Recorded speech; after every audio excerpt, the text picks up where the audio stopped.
안녕하세요. 저는 오늘 제 자식에게 유서를 썼습니다. 죽을 병에 걸린 건 아닙니다.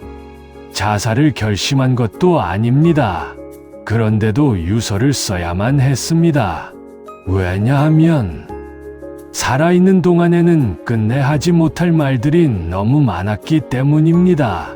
이 사연을 보내는 저는 68살, 두 아이의 아버지입니다. 아이들은 이제 다 컸습니다. 큰 아이는 36, 작은 아이는 33. 각자의 가정을 꾸려 잘 살고 있습니다. 겉으로 보기엔 부족할 것 없는 아버지였을지도 모릅니다. 밥 굶긴 적 없고, 학비 밀린 적 없고, 남들만큼은 살게 해줬으니까요. 그래서 저는 늘 이렇게 생각하며 살았습니다. 아버지로서 할 일은 다 했어. 하지만 유서를 쓰게 된 건 정말 사소한 전화 한 통 때문이었습니다. 며칠 전 일요일 아침이었습니다. 별일 없이 가만히 앉아 있다가 문득 큰아이 얼굴이 보고 싶었습니다. 그래서 전화를 걸었습니다. 여보세요, 아빠야. 아, 네 아버지. 이번 주말에 시간 좀 되냐? 밥이나 한번 먹자. 그러자 전화 너머로 잠깐 침묵이 흘렀습니다. 그리고 아이의 목소리가 들렸습니다. 아버지, 이번 주는 좀 힘들 것 같아요. 애들 학원 데려다 주고 또 주말에 처가 쪽 일이 있어서. 그래. 괜찮아. 바쁘면 다음에. 전화를 끊었습니다. 그런데 이상했습니다. 아이의 목소리가 너무 조심스러웠습니다. 마치 죄송하다고 말해야 할 사람처럼요. 전화를 끊고 나서 한참을 가만히 앉아 있었습니다. 그리고 문득 이런 생각이 들었습니다. 저 아이는 나랑 있고 싶지 않은 걸까? 그날 밤 잠이 오지 않았습니다. 머릿속에 아이의 어린 시절이 자꾸만 떠올랐습니다. 그 나이가 초등학교 2학년 때였던 것 같습니다. 제가 야간 근무를 서던 시절이었죠. 새벽 5시에 퇴근해서 집에 들어가면 아이는 이미 잠들어 있었습니다. 이불 속에 둥글게 말린 채 자고 있는 아이 얼굴을 보고 저는 다시 나왔습니다. 그리고 낮에 잠을 잤죠. 아이가 학교에서 돌아오면 저는 다시 출근 준비를 하고 있었습니다. 아빠, 오늘 숙제 도와줘. 나중에. 아빠 지금 바빠. 아빠, 오늘 학교에서 상 받았어. 그래? 잘했네. 나중에 얘기하자. 아빠, 이번 주 토요일에 운동회야. 올 거지? 아빠가 일 있어서 못 갈 것 같은데. 그때마다 저는 이렇게 합리화했습니다.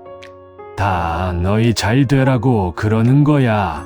그런데 지금 생각해보면 그 말은 아이를 위한 말이 아니었습니다. 저 자신을 편하게 만들기 위한 변명이었습니다. 며칠 뒤였습니다.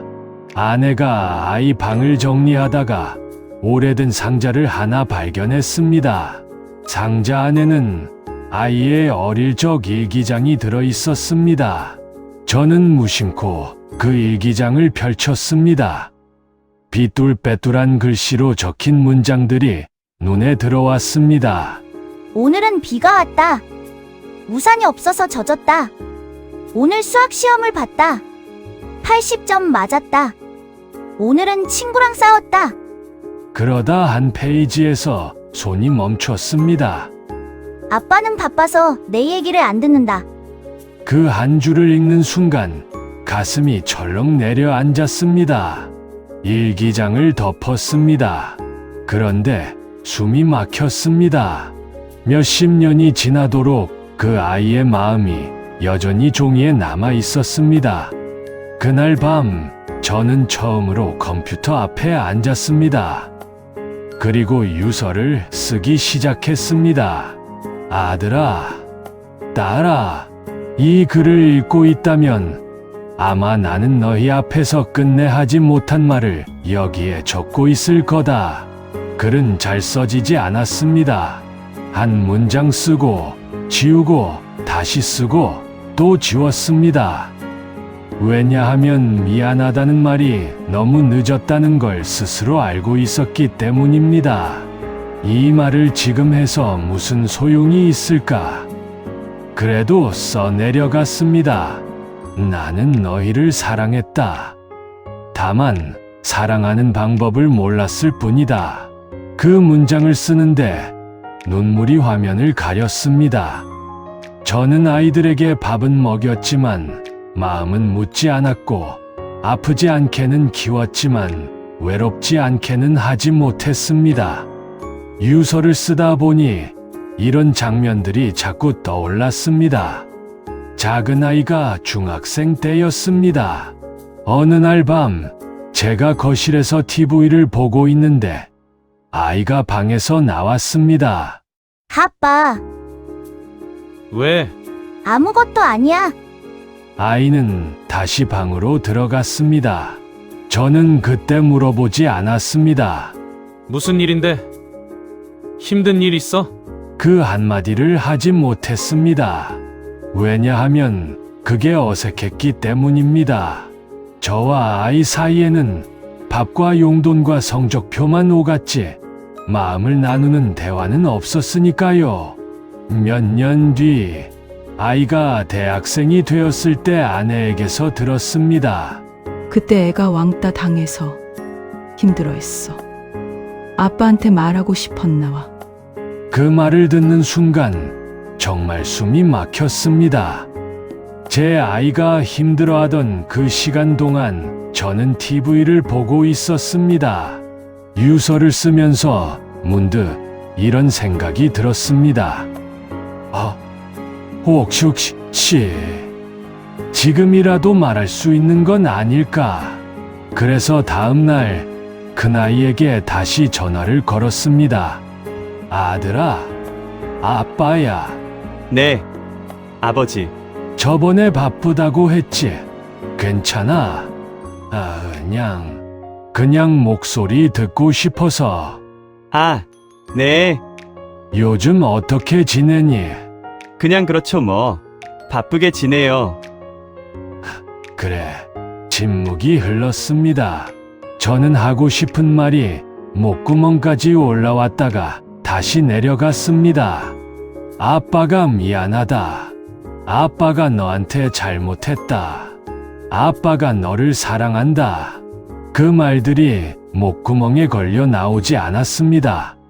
결국 저는 이렇게 말했습니다. 그래, 바쁘면 끊어. 다음에 보자. 네, 아버지. 전화를 끊었습니다. 그리고 한참을 울었습니다. 그날 이후로 저는 그 유서를 아이들에게 보내지 못하고 있습니다. 살아있는 아버지가 이런 말을 하면 아이들이 얼마나 혼란스러울까요? 어쩌면 부담스러워할지도 모릅니다. 아버지가 왜 갑자기 이러시지? 그래서 저는 그 유서를 컴퓨터 속에 저장해두고 가끔 열어봅니다. 그리고 혼자 중얼거립니다. 언젠가는 말할 수 있겠지. 하지만 그 언젠가는 영영 오지 않을지도 모릅니다. 이 이야기를 듣고 계신 분들 중에 혹시 저와 같은 아버지, 어머니가 계시다면 한 가지만 말씀드리고 싶습니다. 유서는 죽기 전에 쓰는 게 아닙니다. 말을 미루다 보면 살아있어도 쓰게 됩니다. 오늘 당신이 해야 할 말이 있다면 유서가 되기 전에 그냥 말로 전해주세요. 사랑한다. 미안하다. 고맙다. 그 세 마디면 충분합니다. 저는 그 말을 하지 못해서 오늘도 컴퓨터 속 유서를 지우지 못한 채 하루를 보냅니다. 언젠가 아이에게 직접 말할 수 있기를, 그 용기가 생기기를 바라면서요. 읽어주셔서 감사합니다.